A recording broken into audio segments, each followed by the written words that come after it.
सद्गुरु पैमावली मातोश्री माई यांना प्रथम कृतज्ञपूर्वक वंदन आणि आपण सर्व सद्भक्त सत्श्रोते हो आपणा सर्वांना आदरपूर्वक नमस्कार। आजचा जो प्रश्न आहे, ध्यान व भान यातील फरक सांगा।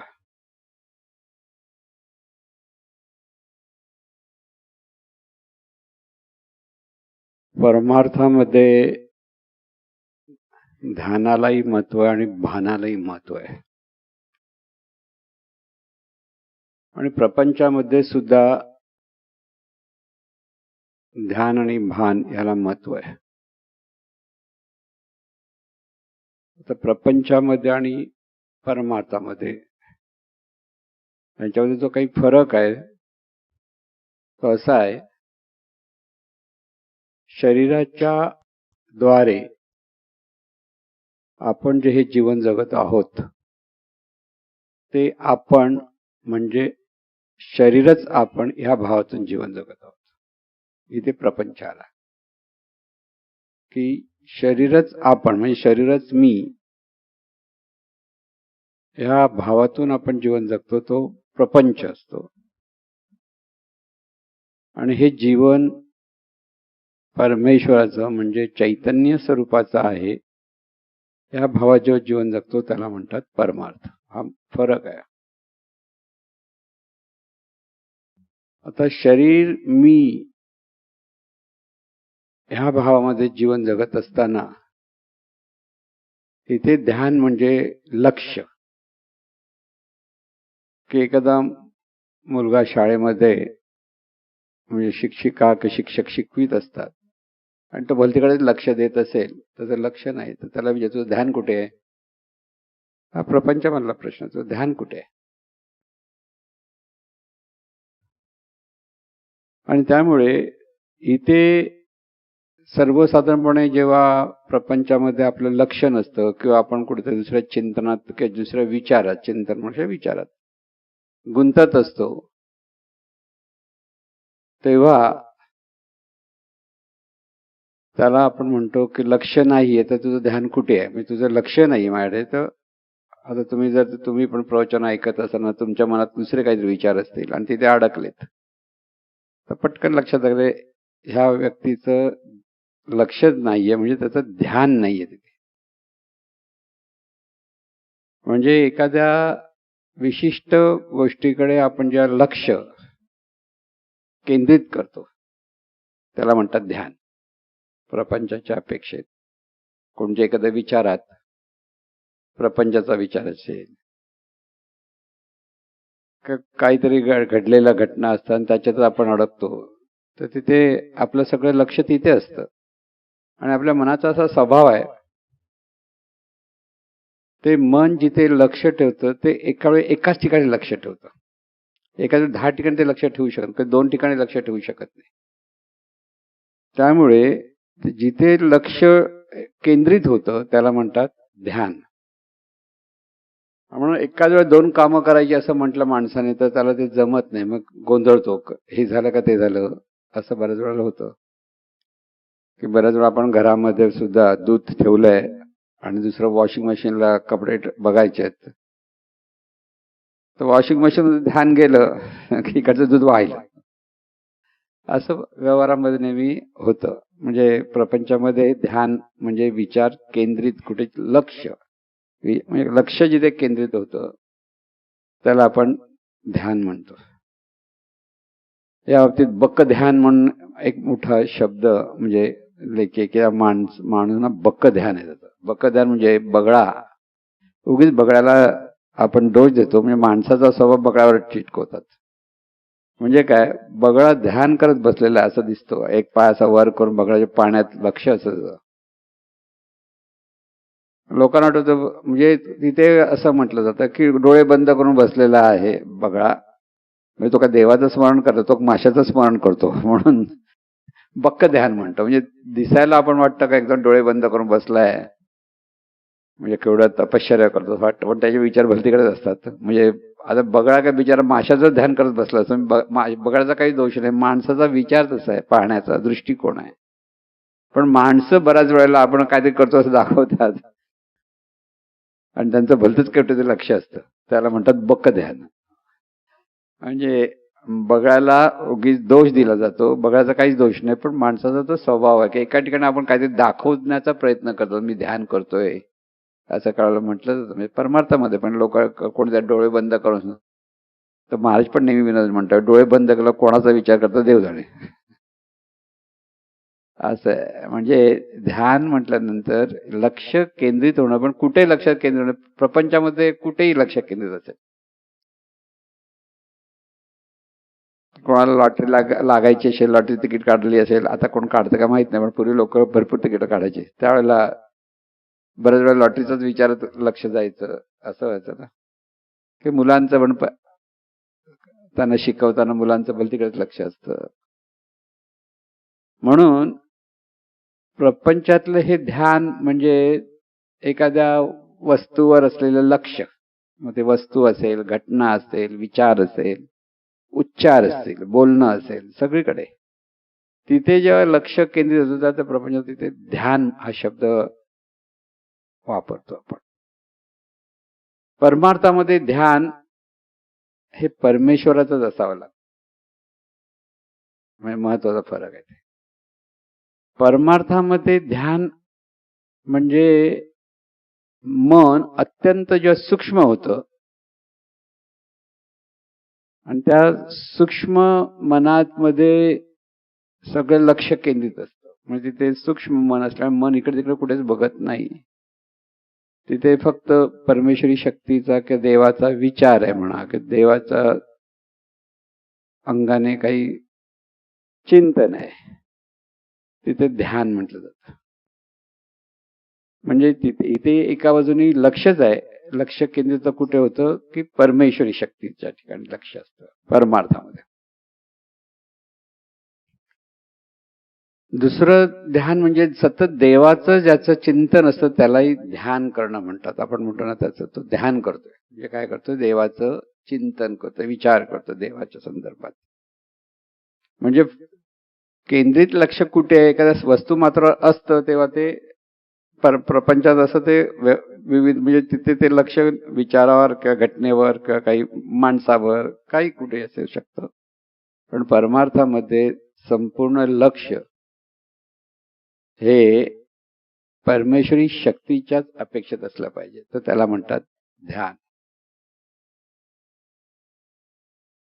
हे जे ध्यान आहे म्हणजे प्रपंचातलं ध्यान हे थोडा वेळ असतं, कारण कंटिन्युअस प्रपंचात माणसं एकाच ठिकाणी ध्यान धरू शकत नाही.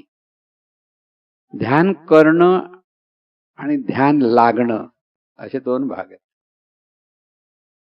ध्यान लागावं लागतं. ध्यान करणं ही सुरुवात आहे, पण त्याच्यातून ध्यान लागतं. आणि ध्यान लागलं की तिथे दुसरं काही लक्षात न, म्हणजे दुसरे कुठेच लक्ष नसतं. म्हणून ध्यान म्हटल्यानंतर परमार्थामध्ये ध्यान लागावं लागतं. प्रपंचात पण ध्यान लागावं, म्हणजे अगदी सायंटिस्ट एखादं काही शोध घेण्याच्या मागे लागलेले आहेत आणि तिथे सगळं लक्ष केंद्रित असताना त्याचं सगळं कुठे बाहेर जगाशी कसला संबंध राहत नाही, किंवा भूकही लागत नाही, काही लागत नाही, असं असतं ना. अशा तहान भूक विसरून तिथे तेच काम करतात. तर ध्यान लागणं हा प्रकार असतो. ते करणं नसतं, ध्यान लागतं. जिथे ध्यान लागतं तिथे नवीन नवीन गोष्टी निर्माण होतात. म्हणजे जसं सायंटिस्टना शोध लागतो म्हणतो, तर ध्यान लागण्यातून तिथे होतं.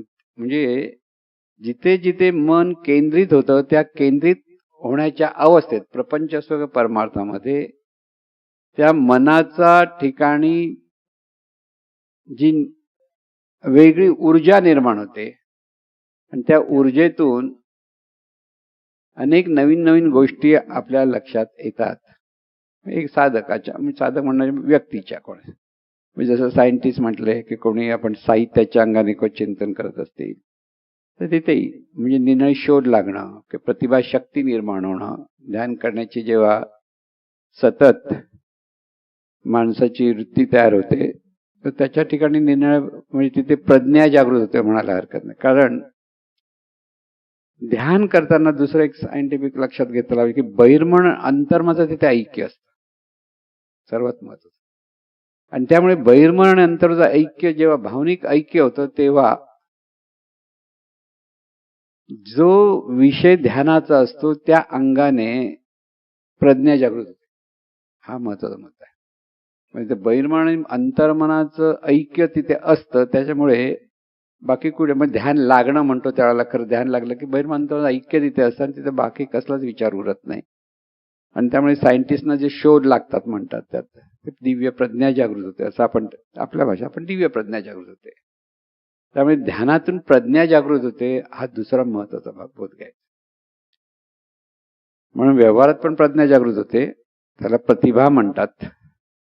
प्रतिभाशक्ती म्हणजे अगदी काही लोक काव्य निर्माण होतं, प्रतिभाशक्ती निर्माण होते, चांगले विचार प्रकट होतात, ती प्रतिभाशक्ती. किंवा आता ग्रंथ जे लिहिले गेलेले आहेत, बऱ्याच साधक मोठ्या कादंबरीकार म्हणा की तत्वज्ञ असतं किंवा निराळे आपले संत आणि जे प्रगल्भ म्हणजे प्रतिभा जी निर्माण झाली ती ध्यानात निर्माण झाली. म्हणून ध्यानाला फार महत्व आहे मानवी जीवनात, मग ते प्रापंचिक असो किंवा पारमार्थिक असो. तिथे बहिर्मन अंतर्मनामध्ये एक वेगळी ऊर्जा निर्माण होते आणि ती आकलन शक्ती वाढते. म्हणून कोणत्याही गोष्टीचं ध्यान हे नेहमी फलदायी आहे. आपल्या प्रकृतीकडे आपण ध्यान दिलं पाहिजे, असा शब्द वापरतो. अरे तुझ्या प्रकृतीकडे ध्यान दे. एखादा माणूस जर काही कसा वागतोय की खात नाही पीत नाही, म्हणजे प्रकृतीकडे ध्यान दे, म्हणजे प्रकृती चांगली व्हावी ह्याचं चिंतन कर. आणि हे ज्याला प्रकृतीचं ध्यान जे धरतात, मग शरीर प्रकृतीचं म्हणतो, तिथे शरीर प्रकृती चांगली व्हायला लागते. पण नकारात्मक ध्यान दिलं तर नकारात्मक प्राप्त. म्हणून बऱ्याच वेळेला आपण सांगत असतो की कुठे आजार केला की कसला आजार झालाय, तो कसं झालाय, काय झालाय विचारत बसायचं नाही, कारण तिथे आपलं ध्यान चालू होतं. आणि ज्याचं ध्यान लागतं, ज्यासी ध्यान तैसे होई त्याचं मन. म्हणजे ध्यान म्हटल्यानंतर कसा हा भाग आपल्याला लक्षात येईल की ध्यान करणारा वेगळा असतो आणि ज्याचं ध्यान करायचं त्याला ध्येय म्हणतात. म्हणजे ध्याता आणि ध्येय असे दोन शब्द आहेत.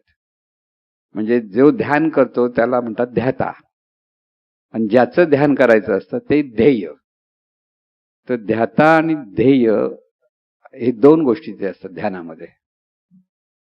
ह्याच अंगाने परमार्थामध्ये ज्या ही प्रज्ञा जागृत होण्याच्या दृष्टीने समोर काहीतरी एखादा लाल दिवा दाखवला जातो किंवा दिवा दिला जातो की तिकडे मन एकाग्र करायला सांगतात.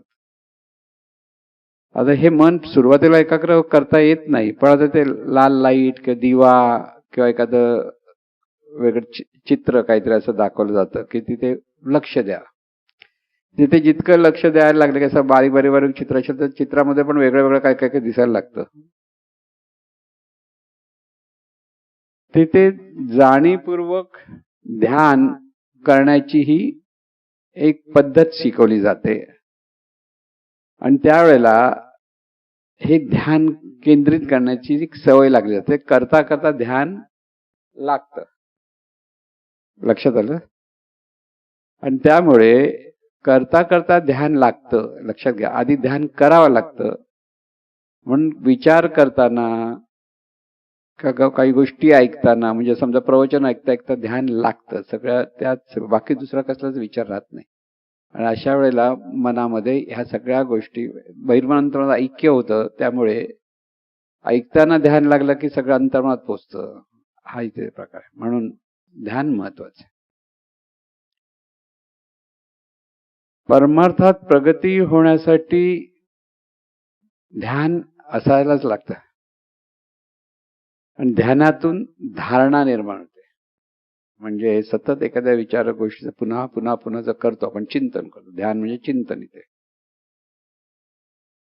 तिथे मन दृढ होतं त्या विचारांवर. पुन्हा पुन्हा जाईल, हे असंच केलं पाहिजे, असंच केलं, असंच पाहिजे, किंवा काही आपल्याला हे हवंय, हे हवंय, हे हवंय, असं जेव्हा विचार, तर तिथे जे धारणा निर्माण होते मनाच्या, ध्यानातून धारणा तयार होते, आणि धारणा तयार होते ती शक्ती असते. आणि त्यामुळे जसं ज्याचं जे जे आपण ध्यान करतो ते ते गोष्ट प्राप्त होते, असाही त्याच्या मागचा भाग आहे. परमार्थामध्ये ध्यान धरण्याला फार महत्व आहे. म्हणजे देवाचं ध्यान करा असं संत सांगत असतात, की अनेक पंथामध्ये ध्यान करायला शिकवतात जाणीवपूर्वक. जसं मगाशी सांगितलं की लाल दिवा किंवा कुठचं एक वेगळं चित्र दाखवलं जातं किंवा दिवा दाखवला जातो. त्राटक ह्याला एक ध्यान आहे. त्राटक म्हणजे डोळे वरते करून आज्ञाचक्राकडे पाहणं. आज्ञाचक्र म्हणजे दोन डोळ्याच्या भुवयाच्या मध्ये. तिथे काही लोक त्राटक करून ध्यान करतात, असे डोळे फिरवून करतात. खरं म्हणजे तिथे मुद्दामून त्राटक केलं तर डोकं दुखतं बऱ्याच वेळेला, मग तिथे जाणीव होते काहीतरी. पण ध्यान करता करता ते त्राटक होतं, असाही प्रकार आहे. म्हणून त्राटक करायला जायचं नाही. काही लोक स्वतःहून त्राटक करतात, असं डोळे वर करून फिरून बघायला लागले, बघा डोळे दुखायला लागतात की सगळी नजर. पण काय होतं त्याचा एक फायदा आहे, समोर काही दिसत नाही. डोळे बंद केले पण दिसत नाही. पण इथे केल्यावर काय होतं, लक्ष केंद्रित होतं. कारण तिथे इथे बरोबर ते संवेदना निर्माण होतात, आणि त्यामुळे बराच वेळ ज्याला सवय लागते त्याला करता येतं, पण करू नये का ते डोकं दुखणं किंवा आणखीन काही होणं असा प्रकार पण तिथे होतो. म्हणजे इथे सावध राहायला पाहिजे की कुठे सावध राहायचं ध्यान करताना. म्हणून प्रपंच असो की परमार्थ दोन्हीकडे ध्यानाची आवश्यकता आहे, पण ते सकारात्मक असलं म्हणजे प्रपंचाच्या अंगाने सकारात्मक, आणि परमार्थाच्या अंगाने ते देवाचंच ध्यान करता आलं पाहिजे. ते देवाचं ध्यान नसेल तर आपण नेहमी म्हणतो बक्क ध्यान करतात असं म्हटलं जातं. म्हणून महाराज नेहमी विनोदाने सांगायचे, बायकोचं ध्यान करतोय आणि आपल्याला वाटतं देवाचं ध्यान करतोय असं वाटत. म्हणजे बायको कुठे माहेरी बिरी गेलेली असेल ना, तर हल्लीच्याकडे माहेरी बिरीचा प्रकार नाही जास्त. पूर्वी बायका माहेरी गेली की पुरुषाला बक्क ध्यान सुरू व्हायचं, काय करत असेल, कुठे करत असेल, काय केलं, असा जो प्रकार असतो तसं होतं. म्हणून परमार्थ सिद्ध करण्यासाठी ध्यानाची आवश्यकता आहेच. म्हणजे तिथे सगळा देवाचा विचार पुन्हा पुन्हा पुन्हा पुन्हा करत राहणं, सद्गुरूंनी जे सांगितलेलं आहे ते आपण पुन्हा पुन्हा करत राहणं, हे शिष्यासाठी तो ध्यानाचा प्रकार. तो जितकं चिंतन करेल तितकं त्याचं मन तिथे एकाग्र व्हायला लागतं. जितकं मन एकाग्र व्हायला लागलं त्या ठिकाणी दिव्यत्वाच्या अंगाने, त्यामुळे बहिर्मन अंतर्मनाचं ऐक्य होतं. म्हणजे हा सर्वात महत्वाचा बोध म्हणजे तिथे ऐक्य होतं. जीवनविद्येने ध्यानापेक्षा भानाला जास्त महत्व दिलं. आता इथे भान म्हणजे काय हा प्रश्न. भान म्हणजे अस्तित्वाची जाण घेणं. प्रपंचामध्ये आपण शरीराचं भान घेतो, लक्षात घ्या, शरीराचं भान सतत असतं माणसाला. किंबहुना जिवंतपणाचं लक्षण म्हणजे त्याला आपल्याला शरीराचं भान असतं. भान प्रत्येकाला, लहान मुल जन्माला आलं की त्यालाही शरीराचं भान येतं आपोआप, शिकवावं लागत नाही. भान ही सहज एक प्रक्रिया आहे, सहज तिथे ती मनाच्या ठिकाणी तो बोध आहे की सहजपणे ते अस्तित्वाचं भान घेण्याचा प्रयत्न करतो. त्यामुळे शरीराच्या अपेक्षेत अस्तित्वाचं भान घेणं हे प्रपंचामध्ये सगळीकडे चालू असतं. कधी भान म्हणजे आता कसं होतं, देह भान विसरून त्याने एखादी गोष्ट केली असं आपण म्हणतो ना.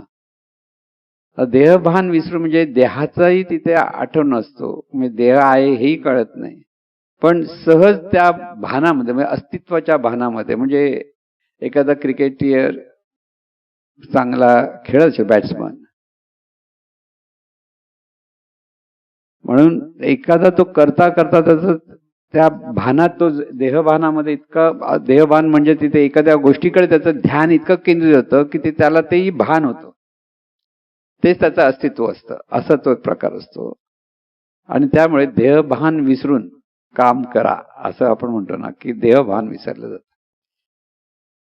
पण तो व्यवहाराच्या अंगाने देहाचा भान कधीच विसरलं जात नाही, हे परत लक्षात ठेवायचं. किंवा जो जिवंत आहे त्यालाच देहाचं भान असतं. मरण पावलेला, कारण तिथे भान घेणारा कोणच नसतो, म्हणून तिथे भान राहत नाही. मृत्यू असं झाला की तिथे कसलंच भान नसतं. ते शरीर म्हणजे नुसतं एक सहज म्हणजे साधं एक वस्तू राहते. आणि म्हणून जीवनविद्येने परमेश्वराचं ध्यान सांगण्यापेक्षा भानाला महत्व जास्त दिलं. इथे भान म्हणजे अस्तित्वाची जाण घेणं. मी म्हणून जे आपण आपलं अस्तित्व पकडत असतो, मी, त्या देहाचं भान असतं, म्हणून ते प्रापंचिक असतं, प्रपंच असतं. प्रपंचाच्या अधिष्ठानावर ते देहाचं भान आपल्याकडे चालू असतं. परमार्थामध्ये हे देहाचं भान विसरायचं असतं आणि ते देवाचं भान असायला हवं. त्याचा अर्थ असा आहे, जिथे उठे मीचे स्फुरण तेथे घडावे विठ्ठल स्मरण, हे भान आहे. इथे ध्याता आणि ध्येय जसे दोन वेगळे आहेत, तसं इथे भान घेणारा आणि भान ज्या वस्तूचं घ्यायचं ते एकच असतं. इथे दोन नाहीत. म्हणजे परमार्थाच्या अंगाने सांगतोय की जो भान घेतोय तो भान घेणारा आणि ज्याचं भान घ्यायचं आहे तोच आहे. लक्षात आलं? भान घेणारा आणि भान घ्यायचं आहे तोच त्याचं भान घेतो. म्हणजे तोच अस्तित्वाने अस्तित्वाची जाण घ्यायची, त्याला म्हणतात भान. म्हणून मी हे खरं अस्तित्वाची जाण आहे.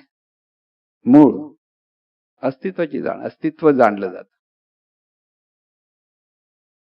पण तिथे सर्वसाधारण माणसाच्या ठिकाणी मी म्हटलं की तिथे देहभानच येतं, कारण त्याला देहाचं भान घेण्याची सवय आहे. सद्गुरूंच्या मार्गदर्शनाखाली हा मी म्हटल्यानंतर हे स्फुरण आहे अनंत स्वरूपाचं, त्या ठिकाणी ते देवच आहे हे भान घेतात. म्हणजे ते भाव जोडायचा असतो, देवच आहे. आज आपल्या ठिकाणी आपण शरीराचं भान घेतो तेव्हा ते काय असतं, देह मी हा भाव येतो. पण इथे सुद्धा शरीराच्या आधारे अस्तित्वाचंच भान घ्यायचंय. पण तिथे भाव काय असला पाहिजे, देव मी. फरक आहे. म्हणजे ते फरक जेव्हा आपण म्हणतो ना की भान आणि भावामध्ये हा मोठा फरक आहे. भावामध्ये 3 गोष्टी असतात, ध्यान आणि भान. ध्यानामध्ये 3 गोष्टी आहेत, ध्याता, ध्येय आणि ध्यान. जो ध्यान करणारा तो ध्याता, ज्याचं ध्येय करायचं ते ध्येय, आणि त्या दोघांना कनेक्शन होतं त्याचं म्हणतात, म्हणजे ध्याता ध्येयाच्या दृष्टीने वाहतो, ते वाहणं म्हणजे ध्यान. भानाच्या ठिकाणी वाहणं वगैरे काहीच नसतं, तर स्वतःच स्वतःला व्यापणं असतं, आणि स्वतःच म्हणजे स्वरूपाने स्वरूपाला व्यापणं असतं, आणि स्वरूपाने स्वरूपाशी एकरूप होऊन तिथे संपूर्ण लक्ष केंद्रित असतं. पण ते स्व ठिकाणी, इतर ठिकाणी बाहेर कुठेच नाही. तर ते असतं ते भान. पण तिथे देवभाव अधिक शरीराचं भान इज इक्वल टू देवाचं भान. लक्षात घ्या. म्हणजे इथे आपल्याला लक्षात येईल की भान म्हणजे त्या अस्तित्वाने अस्तित्वाशी इतकी जाण घ्यायची अस्तित्वाचं की तिथे बाहेरच्या जगाचा तिथे आपोआप विसर सगळा होऊन जातो. तिथे काही लक्षात राहत नाही, पण तिथे जागृती असते. ध्यानामध्ये एक आणखीन गोष्ट होत असते की ध्यानामध्ये इतकं मग्न होतो एखादा साधक, आणि ते करता करता त्याला संपूर्ण जगाचा विसरही असतो, पण ती त्याची नेणीव अवस्था असते. नेणीवपूर्वक तो नेणीवेत गेलेला असतो. तिथे नंतर बराच वेळ त्या अवस्थेमध्ये तसं राहतात. स्वामी विवेकानंदांच्या ठिकाणी म्हणजे सांगितलं की लक्षात घ्या, स्वामी विवेकानंद आणि त्यांचे मित्र एकदा नदी गंगा नदीच्या किनारी फिरता फिरता दोघांनी ध्यान करायचं ठरवून बसले ध्यानाला. त्यांनी हे सांगत असताना त्यांची गोष्ट, तो स्वामी विवेकानंदांचं ध्यान लागलं. त्यांचा जो मित्र होता त्याचं ध्यान लागत ना, कारण मच्छर चावत होते. त्याचं ध्यान कुठे गेलं? मच्छरकडे. कळलं ना. आणि हे इतके दगडासारखे बसलं की त्याला मच्छर चावताय बिवताय काही कळत नव्हतं. कळलं ना. मग तितकं त्यांच्याकडे बसेल तिथे, मग तिथे मच्छर लागतात. म्हणून आपल्याला आपण म्हणतो ना ध्यान साधना करताना ध्यान लागत नाही खरं. म्हणजे काय होतं, भलतेच विचार येतात, हे येतं ते येतं, इथे कुठेतरी इथे मच्छर आले तिथे विचार येतात, असा तो फरक असतो. म्हणजे त्यांचं केवढं महत्व सांगत असताना ते ध्यानात तितके मग्न होते. पण ती जी अवस्था आहे ती नेणी अवस्था असते. तिथे बाहेरचं काही मच्छर चावो का कोणी काय बोलो काही काही काही काही लागत नाही. भानामध्ये कधी नेणी अवस्था येते, पण तिथे पुन्हा जागृतीकडे तो प्रवास चालू होतो. म्हणून भान परमार्थामध्ये जीवनविद्याने भानाला महत्व दिलंय. दिव्य साधना हे दिव्यत्वाचं भान आहे. म्हणजे दिव्य स्वरूपाशी एकरूप होऊन ही जाणीव स्वतःचं भान घेते आणि तिथे दिव्यत्वाचा भाव धरते. त्याला म्हणतात देवाचं भान. भानातून दिव्यत्वाचा अनुभव घेणं.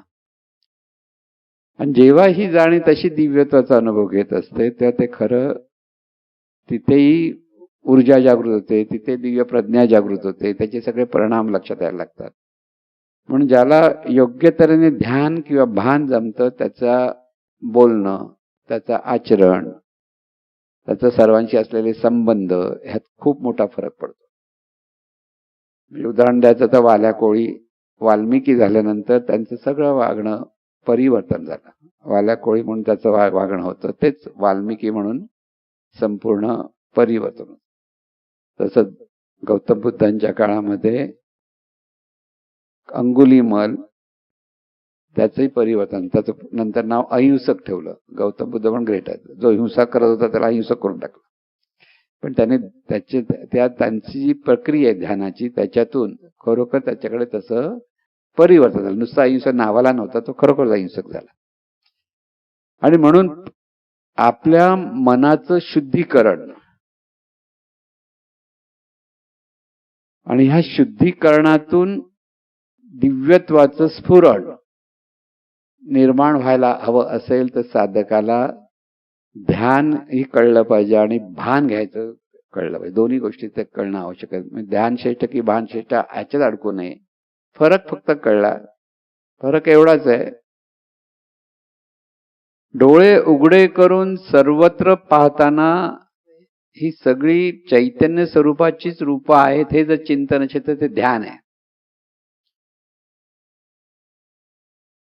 आणि मीच्या ठिकाणी जिथे मीच हे स्फुरण आहे त्या ठिकाणी लक्ष देऊन, म्हणजे ज्याने त्याचं स्वतःच्याकडे लक्ष देऊन ते दिव्यत्वच आहे हा भाव धरणं म्हणजे भान.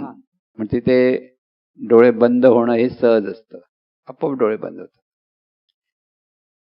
अर्थात डोळे उघडे करून सुद्धा भान घेता येतं असं नाहीये की, पण संत का डोळे उघडे करूनच बोलत असतात की डोळे बंद करून प्रत्येक वेळा राहत नाहीत ना. पण प्रत्येक वेळेला पण बऱ्याच वेळा त्यांचे डोळे बंद होतील परत उघडतील, कारण तिथे त्यांच्या ठिकाणी भान घेण्याची प्रक्रिया सहज असते. तर कधी कधी जाणीवपूर्वक सुद्धा ते भान घेतलं जातं. दोन्ही बाजून ते करतात. म्हणजे जसं ध्यान करता करता ध्यान लागतं तसं जाणीवपूर्वक भान घेणं आणि सहज भानात असणं या दोन गोष्टी आपल्याकडे तिथे होत असतात. म्हणून हे सगळं जे परिवर्तन आपण जे सांगत असतो की साधकासाठी ध्यान आणि भान दोन्ही गोष्टी आवश्यक आहेत. कोणतं श्रेष्ठ कोणतं कनिष्ठ याच्यात अडकायचं नाही.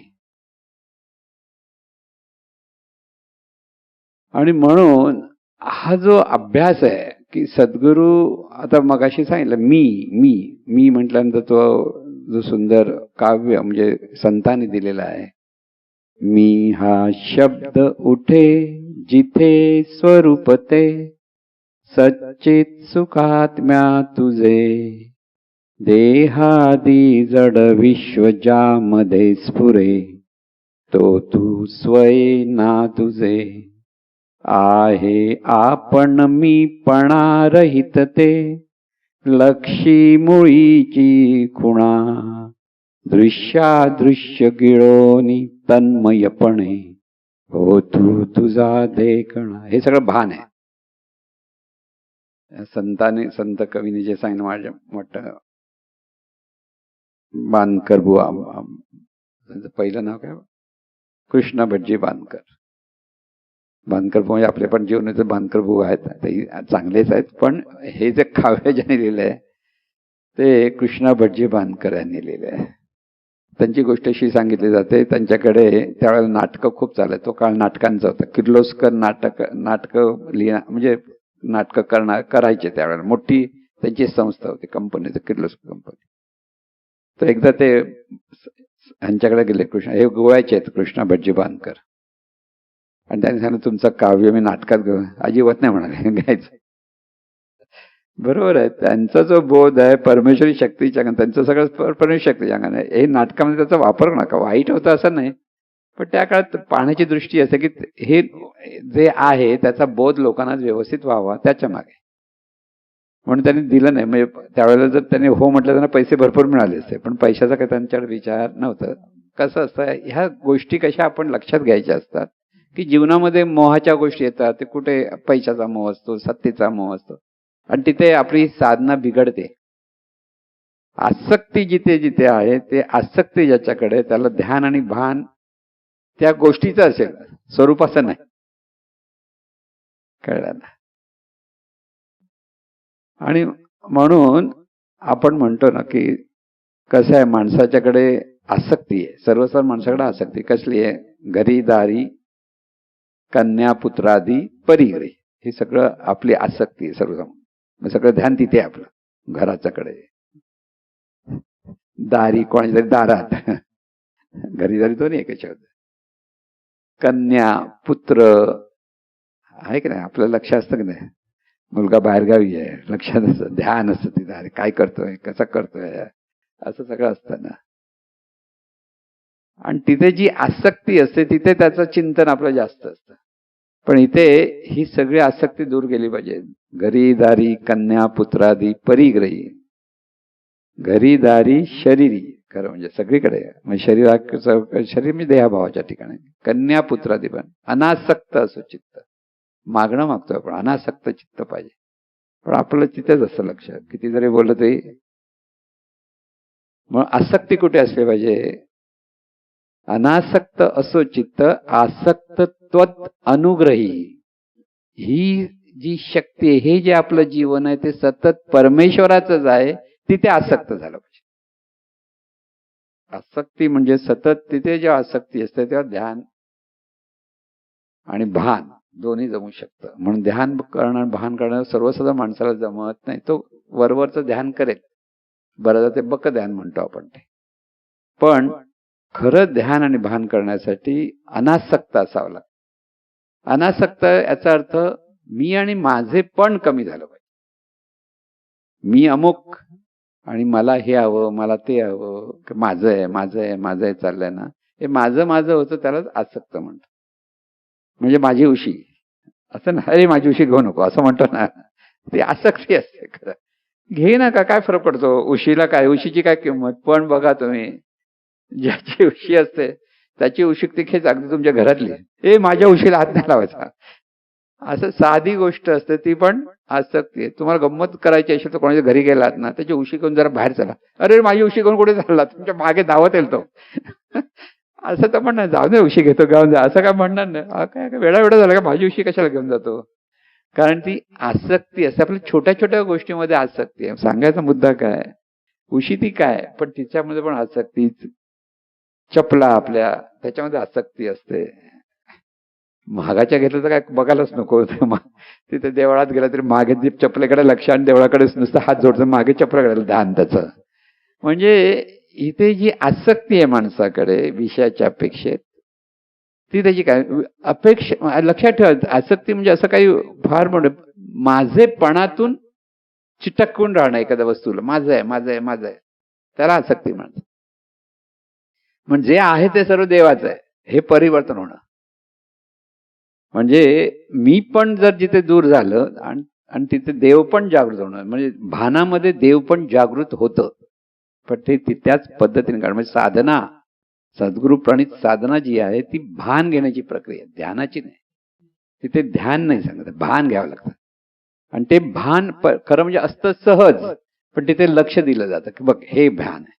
म्हणून मी हा शब्द उठे, म्हणजे इथे मी मी मी मी मी म्हणत असतो आपण, तिथे देह मी चालतं, म्हणून मी म्हणायचं थांबवा असं पण कधी कधी सांगितलं. कारण मी थांबवायचं काय होईल, देह मी हा भागच नाही, ते आहे ते सगळं चैतन्य शक्ती आहे, की ईश्वरी शक्ती आहे, की दिव्य शक्ती आहे, हे भान घेता आलं. म्हणून भानामध्ये खरं परमार्थ आहे. खरा परमार्थ भानामध्ये. भानामध्ये जर देवभाव धरला तर तो परमार्थ सुरू झाला. म्हणून सगळं जे जे आहे ते देवाचं आहे, म्हणजे चैतन्य स्वरूपाचं आहे. हा बोध साधकाला पक्का करावा लागतो. आणि तो बोध पक्का करून ही साधना करण्याचा प्रयत्न. साधना म्हणजे भान घेण्याची प्रक्रिया सतत करावी लागते. म्हणून मगाशी ते काव्य जे सांगितलं, मी हा शब्द उठे जिथे, कोण मी कुठे उमटतं, की मी मी म्हणून आपलं अस्तित्व अनुभवण्याचा प्रयत्न कुठे आहे. बघताना जर म्हटलं मी म्हटलं की ओठाकडे मी आहे, उच्चार आहे. आणखीन जर काय तर तो घशा कंठाकडे आहे. आणखीन मागे जायला लागला तर हृदयाकडे आहे. म्हणजे केंद्र आहेत सगळी जाण्याची. पण इथं कुठेही मी नसतो. लक्षात घ्या, ध्वनीच्या अपेक्षेत हृदय आहे, कंठ आणि उच्चार तो ध्वनी आहे. पण त्या ध्वनीच्या मागे मीच जे अस्तित्व आहे, ते अस्तित्व कुठेच लक्षात येत नाही. कुठेही बघितलं तरी, म्हणजे तसं बघायला गेलं तर संपूर्ण शरीरात हा मी आहे आणि या शरीराच्या पलीकडे पण मी आहे. हे अस्तित्वाचं भान म्हणजे मी हा शब्द उठे जिथे स्वरूपते. ते स्वरूप आहे. स्वरूप आहे काय, हे स्वरूप संपूर्ण शरीराला व्यापून आहे, संपूर्ण ब्रह्मांडाला व्यापून आहे, समोर दिसेल त्याला त्याला व्यापून आहे. ते मी असं जेव्हा शब्द कळला तर तो मी हा शब्द उठे ते काय म्हणतात तो कळेल शब्द. नाहीतर मी मी म्हणतो नुसतं पण मी म्हणे, कोण मी म्हणे, तर तेवढ्यापुरती वरवर होतं, त्याला नाही. त्याला तर मी मी म्हणताना हे स्फुरण आहे. मी हे स्फुरण कोणाचं, चैतन्य स्वरूपाचं, अनंत स्वरूप जे परमेश्वरी शक्ती आहे, ती शक्ती अनंत रूपाने प्रगट होताना मी ह्या स्फुरणातून प्रगट झाली. मी आहे, अनंत स्वरूपाचं स्फुरण आहे. म्हणून आपण जे मी म्हणतो ते देहाच्या अपेक्षेत म्हणतो, पण संत जेव्हा मी म्हणतात तर तो स्वरूपाच्या अपेक्षेत नाही. हा फरक आहे. म्हणून मी हा शब्द उठे जिथे स्वरूपते सच्चित सुखात्म्यात. ते सच्चिदानंद स्वरूप आहे आणि ते सच्चित सुखात्म्यात ते स्वरूप तुझं आहे. तुझं आहे म्हणजे मी म्हणजे आहेच जे अस्तित्व, आपण आहोत हे जे सतत आपल्याला वाटतं ते खरं स्फुरण आहे. कोणाचं, अनंत स्वरूपाचं स्फुरण आहे. पण आपल्याला ते कळत नाही, तिथेच गोंधळ होतो. आणि तो देहाचं स्फुरण म्हणजे मी, असं देहभावातून मी म्हणतो, तो फरक एवढा कळला पाहिजे. म्हणून मी हा शब्द उठे जिथे स्वरूपते, म्हणजे स्वरूपातून मी म्हणतो हा बोध घ्या. मी कुठे आहे, मी अनंत मी आहे. तो प्रत्येक देहादेहातून मी म्हणतो.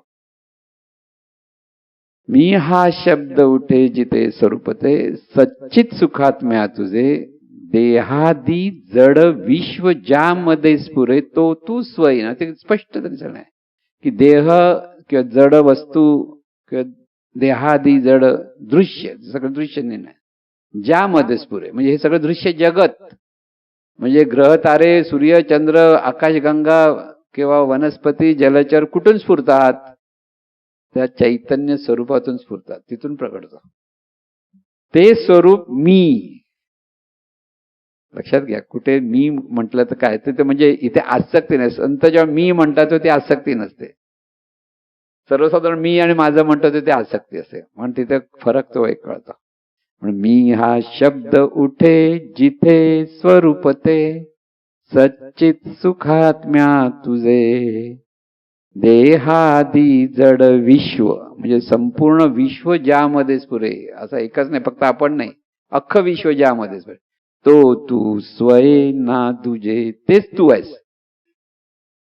कळायला कठीण पडतं, पटकन झालं. हे सर्व ज्याच्यातून निर्माण झालं तो मी कसा, माझ्यातून काय, माझ्या शरीरातून कोण निर्माण झालं? कारण आपण देहभावातून बघतो म्हणून वाटतं. पण तेच तो मी, अनंत स्वरूप मी आहे, त्याच्याच स्वरूपातूनच ही सगळी रूप निर्माण झाली, हे तिथे बरं वाटत. देहादी जड विश्व ज्यामध्ये स्फुरे, तो तू स्वय ना तुझे, आहे आपण मी पणा रहित ते. आता त्यांनी स्पष्ट केलं की मी म्हणतो ते मी पण नाही, आहे म्हणजे आहेच असणे, पण जाण घ्या, आहे बरोबर आहे आपण मी पणा रहित ते, लक्षी मुळीची कुणा. म्हणजे ते मुळाकडे वळ, कुठून मी आला पाहता येणार नाही, कारण मूळ कळणारं नाही, स्वरूप दिसणारं नाही, म्हणून तिथे सद्गुरूंचं मार्गदर्शनच घ्यावं लागतं. तर महत्वाचं इथे येतं. म्हणून आहे आपण मी पणा रहित ते, म्हणजे मी आहे हा जो बोध आहे आपल्याकडे, ते आहे कोण? मी पणा रहित, म्हणजे इथे देहभाव नाही. मी पण आला की देहभाव आला, इथे देहभाव बाजूला का, फक्त अस्तित्व आहे आपण मी पणा रहित ते, लक्षी मुळीची कुणा. मुळाकडे लक्ष दे, मुळाकडे लक्ष द्या, म्हणजे दृष्ट्याकडे लक्ष दे, पाहणाराकडे. पाहणारा आहे, पाहणारा मी पाहतो म्हटला तर गोंधळ, पण पाहणारा पाहतो म्हटला की तो स्वरूप पाहतो. हा फरक. कोण पाहतं तर आपण काय म्हणतो, मी पाहतो असं म्हणतो ना, मग तिथे मी पण आला, मग ते आसक्ती आली. पण कोण पाहतं? पाहणारा पाहतो. ह्या त्याच्यामध्ये दृष्टा शब्द आपला परमार्थामध्ये दृष्टा शब्दाला महत्वाचं स्थान आहे. दृष्टा म्हणजे सतत जो पाहतोय, सतत पाहणं, प्रत्येक रूपातून जो पाहतो तो दृष्टा आहे. आपण मी पणा रहित ते, लक्षी मुळीची कुणा, दृश्य गिळोनी तन्मयपणे, हो तू तुझा देखणा. दृश्य हे सर्व जग जे दिसतं ते दृश्य आहे, दृश्य जगत आहे. त्या दृश्य जगतामध्ये अदृश्य जगत पण आहे, म्हणजे वायू तत्व दिसत नाही, आकाश तत्व दिसत, अदृश्य पण ते आहे. ते दृश्य आणि विचार, हे सगळे दृश्य आणि अदृश्य जे जग आहेत, विचार जगत आणि दृश्य जगत, दृश्य गिळोनी तन्मयपणे, म्हणजे ते जे विचार त्याबद्दल काही त्याच्यात लक्ष न नसणं, दृश्य गिळोनी तन्मयपणे, हो तू तुझा देखणा, ह्याला म्हणतात भान. आपणच पाहणारे, म्हणजे त्या पाहणाऱ्याला तो स्वतःलाच पाहतोय, हे अस्तित्वाचं भान घेणं. आणि ह्या भानातून बहिर्मन अंतर्मनाचं ऐक्य होणं, किंबहुना बहिर्मनाचं वितळण आणि अंतर्मनाचं उन्नयन. त्यावेळेला बहिर्मन अंतर्मन दोन मन राहत नाही, तर एकच मन होतं, त्याला म्हणतात दिव्य मन. ते दिव्य मन तिथे प्रकट होतं. म्हणून भान आणि ध्यान ह्या दोन गोष्टी फार महत्वाच्या आहेत. फरक घेण्यापेक्षा ध्यान आपल्याला जमलं पाहिजे आणि त्याच्यातून परत भानाकडे वळता आलं पाहिजे. दोन्ही गोष्टी आपल्याकडे असल्या पाहिजेत आणि त्याच्यातून परमार्थाची प्रगती होत असते. आणि हीच परमार्थाची प्रगती सर्वांची हो, अशी सद्गुरुचरणी प्रार्थना. हे ईश्वरा सर्वांना चांगली बुद्धी दे, आरोग्य दे, सर्वांना सुखात आनंदात ऐश्वर्यात ठे. सर्वांचं भलं कर, कल्याण कर, रक्षण कर, आणि तुझे गोड नाम मुखात अखंड राहू दे. सद्गुरू